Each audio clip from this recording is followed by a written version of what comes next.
ओम शांति। सुनते हैं बाबा के आज के महावाक्य। आज बाबा ने कहा, मीठे बच्चे, साकार शरीर को याद करना भी भूत अभिमानी बनना है। साकार शरीर को याद करना भी भूत अभिमानी बनना है, क्योंकि शरीर 5 भूतों का है। क्योंकि शरीर 5 भूतों का है। तुम्हें तो देही अभिमानी बन एक विदेही बाप को याद करना है। देही अभिमानी बन एक विदेही बाप को याद करना है। प्रश्न है आज की मुरली से, सबसे सर्वोत्तम कार्य कौन सा है जो बाबा ही करते हैं? उत्तर है, सारी तमो प्रधान सृष्टि को सतो प्रधान सदा सुखी बना देना, ये है सबसे सर्वोत्तम कार्य जो बाबा ही करते हैं। इस ऊंचे कार्य के कारण उनके यादगार भी बहुत ऊंचे ऊंचे बनाए हैं। बाबा की याद के जो मंदिर हैं वो अमरनाथ और वैद्यनाथ, कितने बड़े बड़े आलीशान और दूर दूर ऊंची ऊंची पहाड़ियों पर मंदिर बने। प्रश्न है, किन 2 शब्दों में, सोमनाथ का मंदिर भी है, किन 2 शब्दों में सारे ड्रामा का राज आ जाता है? उत्तर है, पूज्य और पुजारी। जब तुम पूज्य हो तब पुरुषोत्तम हो, फिर मध्यम कनिष्ठ बनते, माया पूज्य से पुजारी बना देती है। गीत है, महफिल में जल उठी शमा। ओम शांति। भगवान बैठ बच्चों को समझाते हैं कि मनुष्य को भगवान नहीं कहा जा सकता। ब्रह्मा विष्णु शंकर का भी चित्र है, उनको भगवान नहीं कह सकते।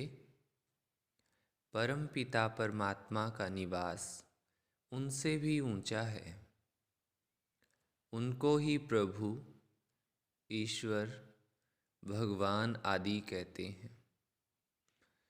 मनुष्य जब पुकारते हैं तो उन्हों को कोई भी आकार व साकार मूर्ति दिखाई नहीं पड़ती है, इसलिए किस भी मनुष्य आकार को भगवान कह देते हैं।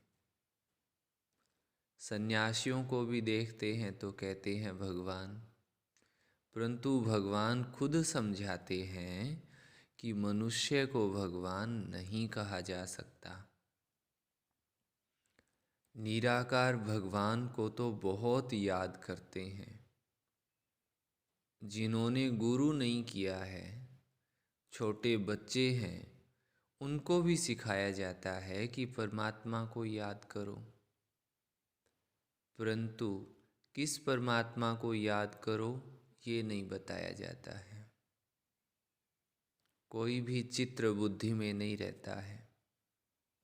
दुख के समय कह देते हैं, हे प्रभु, कोई गुरु व देवता आदि का चित्र उनके सामने नहीं आता है। भल बहुत गुरु किए हों तो भी जब हे भगवान कहते हैं तो कभी उनको गुरु याद नहीं आएगा। अगर गुरु को याद कर और ही भगवान कहें तो वो मनुष्य को जन्म मरण में जन्म मरण में आने वाला हो गया।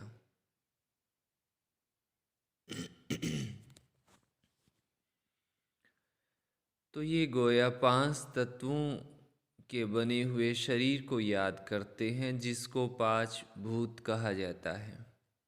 आत्मा को भूत नहीं कहा जाता है, तो वो जैसे भूत पूजा हो गई। बुद्धि योग शरीर तरफ चला गया।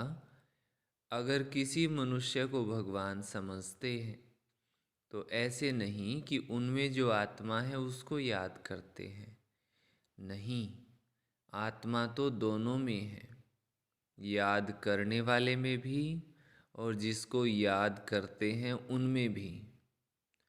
तो परमात्मा को तो सर्वव्यापी कह देते हैं, परंतु परमात्मा को पाप आत्मा नहीं कहा जाता। वास्तव में परमात्मा नाम जब निकलता है तो बुद्धि निराकार तरफ चली जाती है। निराकार बाबा को निराकार आत्मा याद करती है। उनको देही अभिमानी कहेंगे। साकार शरीर को जो याद करते हैं वो जैसे भूत अभिमानी है। भूत भूत को याद करते हैं क्योंकि अपने को आत्मा समझने के बदले पांच भूतों का शरीर समझते हैं। नाम भी तो शरीर पर पड़ता है ना। तो ये समझ की बातें हैं।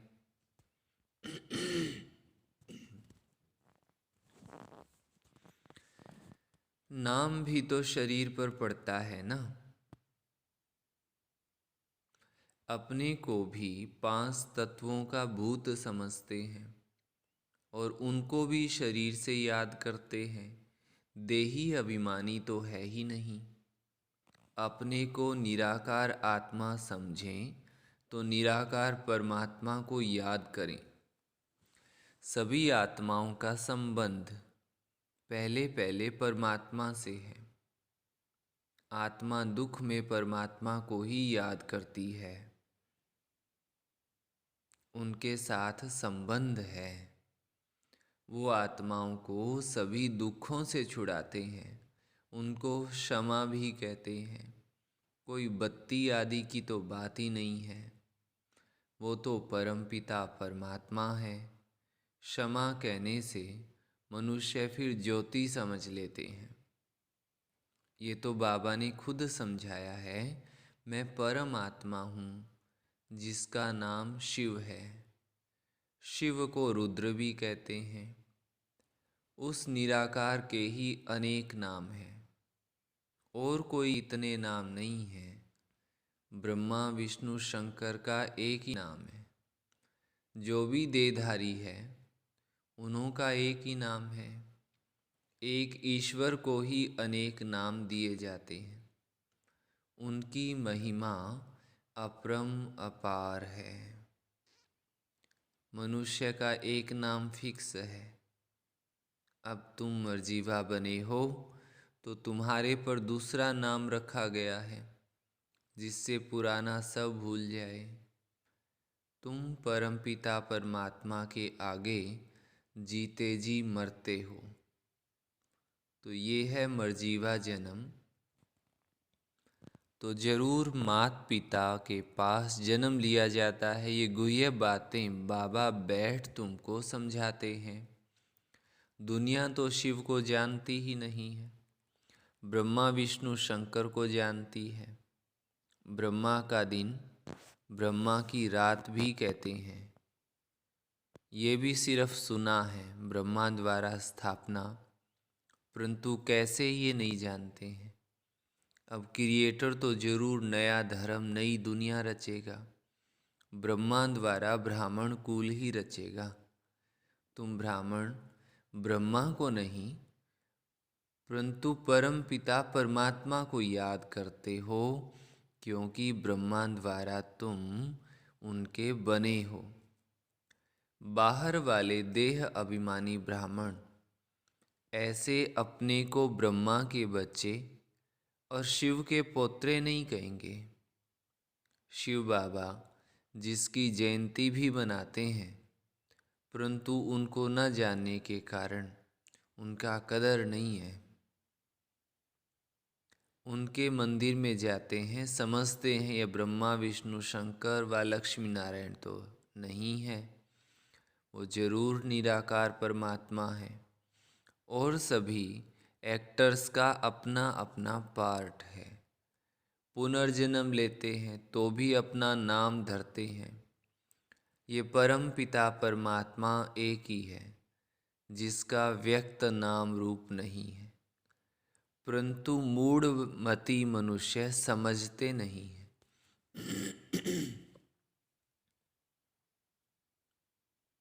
परमात्मा का यादगार है तो जरूर वो आया होगा, स्वर्ग रचा होगा।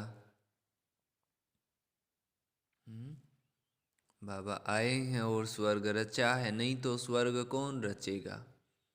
अब फिर आकर ये रुद्र ज्ञान यज्ञ रचा है। इसको यज्ञ कहा जाता है क्योंकि इसमें स्वाहा होना होता है।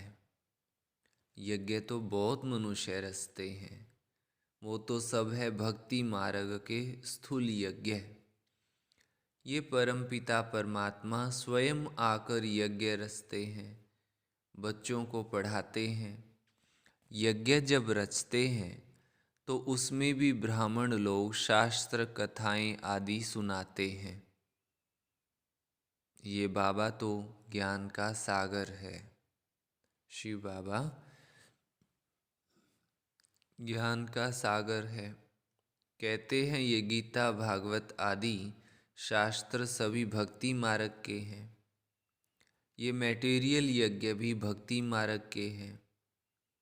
ये है ही भक्ति मार्ग का समय।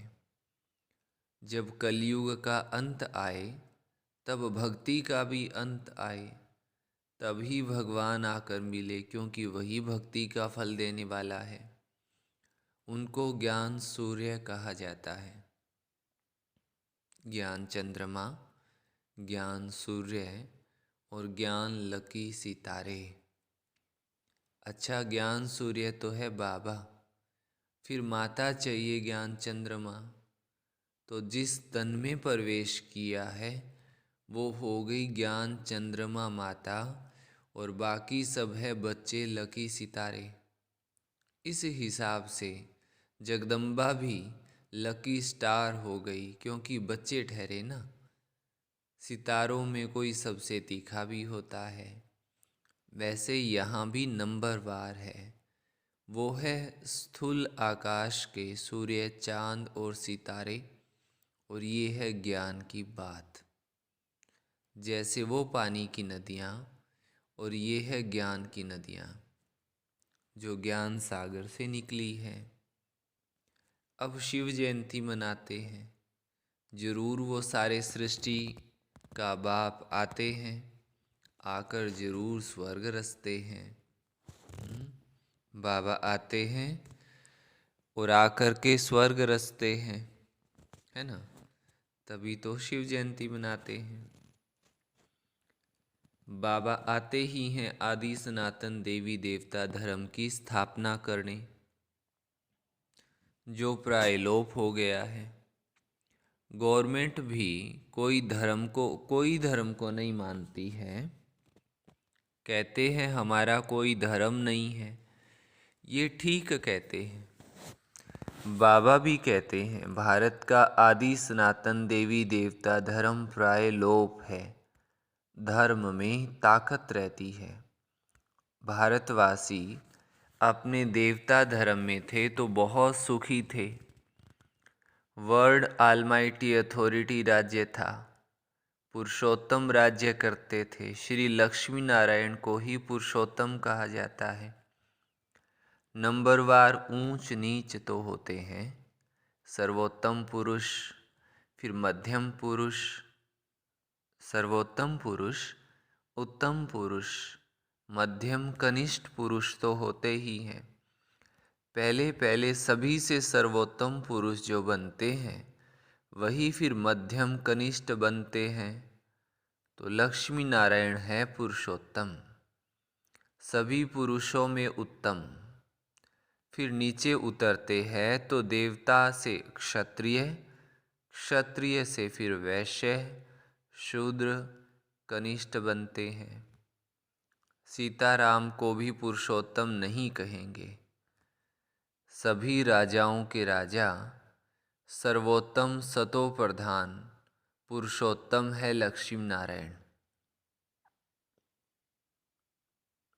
ये सब बातें तुम्हारी बुद्धि में बैठी हैं। कैसे ये सृष्टि का चक्र चलता है। पहले पहले उत्तम, फिर मध्यम, कनिष्ठ बनते हैं। इस समय तो सारी दुनिया तमो प्रधान है। ये बाबा समझाते हैं, जिसकी अब जयंती मनाएंगे। तुम बता सकते हो कि आज से 5000 वर्ष पहले परम पिता परमात्मा शिव पधारे थे। नहीं तो शिव जयंती क्यों मनाते हैं। परम पिता परमात्मा जरूर बच्चों के लिए सौगात ले आएंगे और जरूर सर्वोत्तम कार्य करेंगे ना। परम पिता है। दुनिया में भी साधारण लौकिक पिता भी अपने बच्चों के लिए कितना कुछ करते हैं, तो ये तो परम पिता है। तो सारी तमो प्रधान सृष्टि को सतो प्रधान सदा सुखी बनाते हैं। जितना ऊंचा है उतना ऊंचा यादगार भी था, जिस मंदिर को लूटकर ले गए हैं। मनुष्य चढ़ाई करते ही है धन के लिए। अब विदेशों से आए धन के लिए। उस समय भी धन बहुत था, परंतु माया रावण ने भारत को कौड़ी तुल्य बना दिया है। बाबा आकर हीरे तुल्य बनाते हैं। ऐसे शिव बाबा को कोई भी नहीं जानते हैं। कह देते हैं सर्वव्यापी है। ये कहना भी भूल है। नैया पार करने वाला सतगुरु एक है, डुबोने वाले अनेक हैं। सभी विषय सागर में डूबे हुए हैं। तब तो कहते हैं इस ऐसार संसार विषय सागर से उस पार ले चलो जहाँ क्षीर सागर है। गाया भी जाता है कि विष्णु क्षीर सागर में रहते थे। स्वर्ग को क्षीर सागर कहा जाता है, जहाँ लक्ष्मी नारायण राज्य करते हैं। बाकी ऐसे नहीं कि विष्णु वहाँ क्षीर सागर में विश्राम करते हैं। वो लोग तो बड़ा तालाब बनाकर उनके बीच में विष्णु को रखते हैं। विष्णु भी लंबा चौड़ा बनाते हैं। इतने बड़े तो लक्ष्मी नारायण होते नहीं, बहुत बहुत 6 फुट होंगे। पांडवों के भी बड़े बड़े बुत बनाते हैं। रावण का कितना बड़ा बुत बनाते हैं। बड़ा नाम है तो बड़ा चित्र बनाते हैं। बाबा का नाम भल बड़ा है, परंतु उनका चित्र छोटा है। ये तो समझाने के लिए इतना बड़ा रूप दे दिया है। बाबा कहते हैं मेरा इतना बड़ा रूप नहीं है। जैसे आत्मा छोटी है, वैसे ही मैं परमात्मा भी सितारे मिसल हूँ। उनको सुप्रीम सोल, सर्वशक्तिवान कहा जाता है। वो है सबसे ऊंच। उसी में सारा ज्ञान भरा हुआ है। उनकी महिमा गाई हुई है कि वो मनुष्य सृष्टि का बीज रूप है, ज्ञान का सागर है, चेतन आत्मा है। परंतु सुनाए तब जब आर्गन्स लेवे। जैसे बच्चा भी छोटे कर्मेंद्रियों से बात नहीं कर सकता है, बड़ा होता है तो शास्त्र आदि देखने से अगले संस्कारों की स्मृति आ जाती है। तो बाबा बैठ बच्चों को समझाते हैं, मैं फिर से 5000 वर्ष बाद तुमको वही राजयोग सिखाने आया हूँ। श्री कृष्ण ने कोई राजयोग नहीं सिखाया है। उन्होंने तो प्रालब्ध भोगी है। 8 जन्म सूर्यवंशी, 12 जन्म चंद्रवंशी, फिर 63 जन्म वैश्य शूद्र वंशी बने। अभी सबका ये अंतिम जन्म है। ये श्री कृष्ण की आत्मा भी सुनती है, तुम भी सुनते हो। ये है संगम युगी ब्राह्मणों का वर्ण।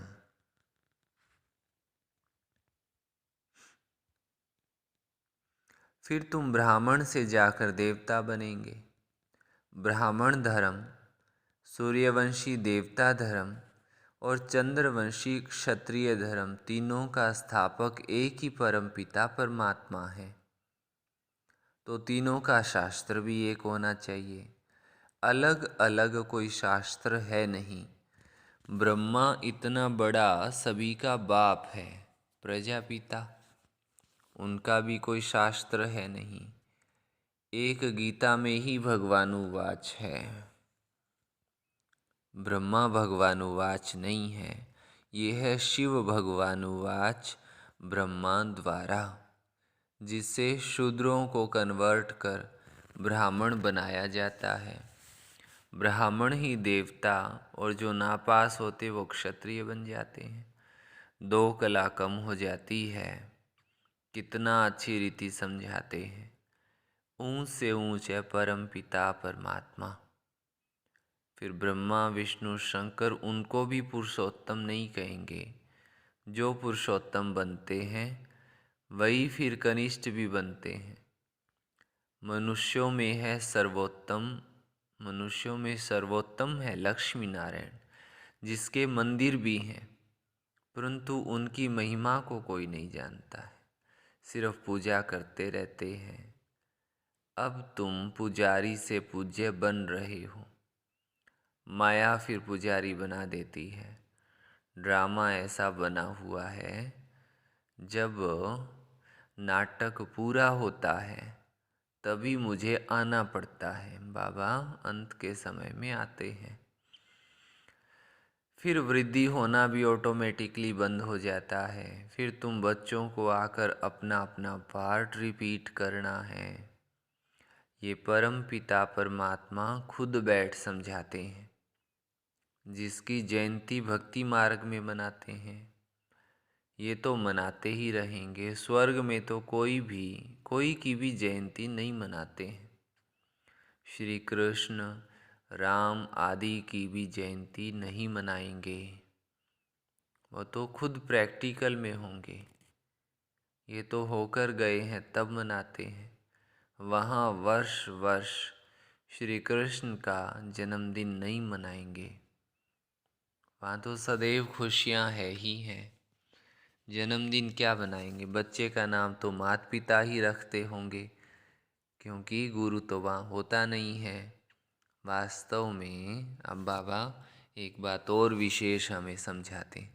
वास्तव में इन बातों का ज्ञान और योग से कोई कनेक्शन नहीं है। बाकी वहाँ की रस्म क्या है सो पूछना होता है, या तो बाबा कह देंगे वहाँ के जो कायदे होंगे वो चल पड़ेंगे, तुमको पूछने की क्या दरकार है। पहले मेहनत करके अपना पद तो प्राप्त कर लो, लायक तो बनो, फिर पूछना। ड्रामा में कोई ना कोई कायदा होगा। अच्छा, मीठे मीठे सिकिलधे बच्चों प्रति माता पिता बाप दादा का याद प्यार और गुड मॉर्निंग।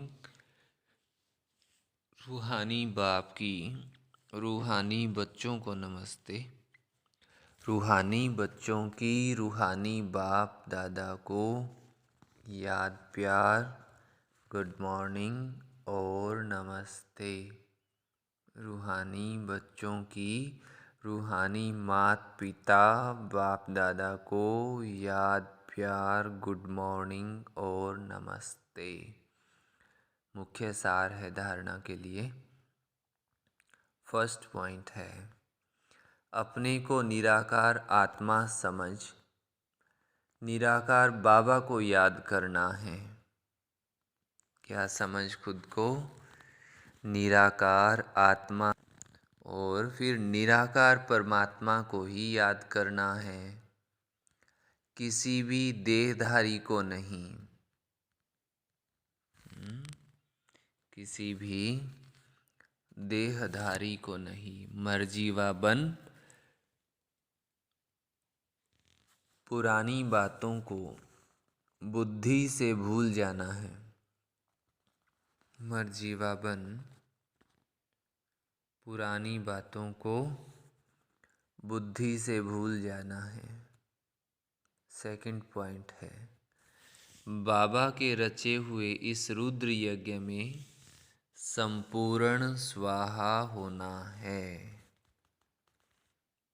बाबा के रचे हुए इस रुद्र यज्ञ में संपूर्ण स्वाहा होना है। शूद्रों को ब्राह्मण धर्म में कन्वर्ट करने की सेवा करनी है।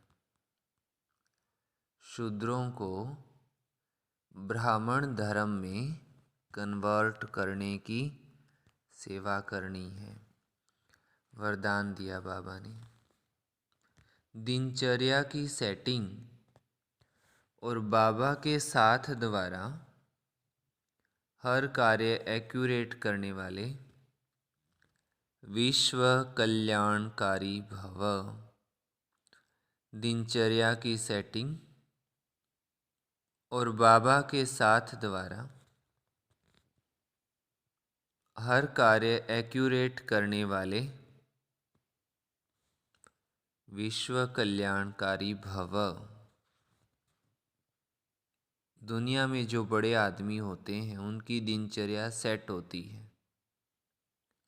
कोई भी कार्य एक्यूरेट तब होता है जब दिनचर्या की सेटिंग हो। सेटिंग से समय, एनर्जी सब बच जाते हैं। एक व्यक्ति 10 कार्य कर सकता है। तो आप विश्व कल्याणकारी जिम्मेवार आत्माएं हर कार्य में सफलता प्राप्त करने के लिए दिनचर्या को सेट करो और बाबा के साथ सदा कंबाइंड होकर रहो। 1000 भुजाओं वाला बाबा आपके साथ है, तो एक कार्य के बजाय 1000 कार्य एक्यूरेट कर सकते हो। कितनी बड़ी बात बाबा ने सहज शब्दों में समझाई। एक कार्य के बजाय 1000 कार्य कर सकते हो, क्योंकि 1000 भुजाओं वाला बाबा हमारे साथ है। स्लोगन है। और 1000 कार्य एक्यूरेट कर सकते हो। स्लोगन है, सर्व आत्माओं प्रति शुद्ध संकल्प करना ही वरदानी मूर्त बनना है।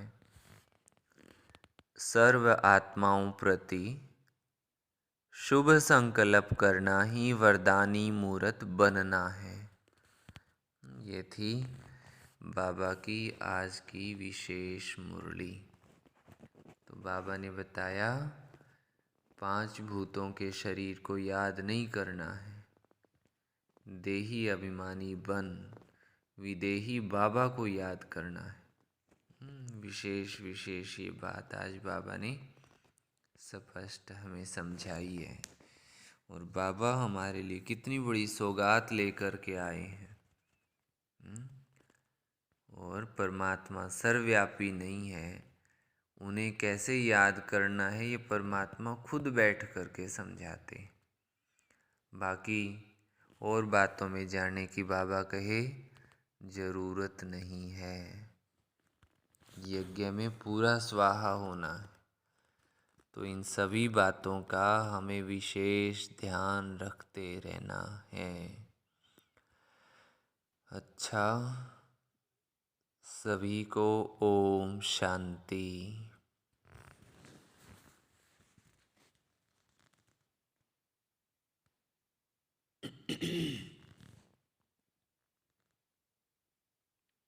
और विशेष हमें बार बार दिन में जब भी फ्री होते हैं मुरली सुनने पर पूरा ध्यान देना है। जैसे ही फ्री हों और फ्री ना भी हों, घर बाहर का कामकाज करते करते भी हमें मुरली सुनते रहना है, ताकि बुद्धि में व्यर्थ ना आए हम और हमारा समय पूरा सफल हो। सफल करेंगे तो सफलता मूर्त बनेंगे। और स्लोगन आज बाबा ने क्या दिया कि हर आत्मा के लिए कैसे संकल्प करना है, शुद्ध संकल्प, तो वरदानी मूर्त बन जाएंगे, है ना। तो ये भी हमें विशेष होमवर्क करते रहना है हर एक आत्मा के प्रति। अच्छा, ओम शांति।